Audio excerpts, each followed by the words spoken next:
Data encryption is the process of converting readable information, known as plaintext, into an unreadable format called ciphertext. Using encryption algorithms and keys, this process ensures that sensitive information is protected from unauthorized access.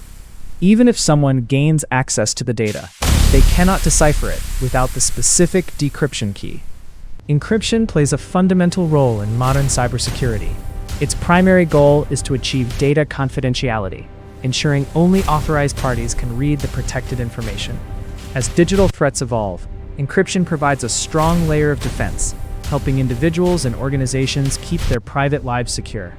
To understand how it works, we need to look at three core components. Plaintext, the original human-readable data you want to protect, like a file or a message.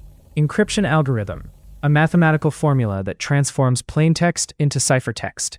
Encryption key, a piece of information, like a numeric value or passphrase, that controls the transformation. The security of your data depends entirely on the strength of this key.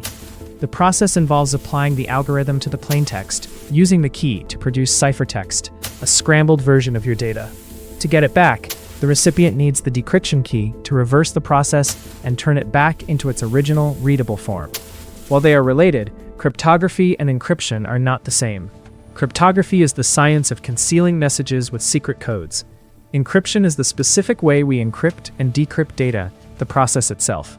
There are two main types of encryption algorithms: symmetric, where the same key is used to lock and unlock data, and asymmetric, which uses a pair of public and private keys.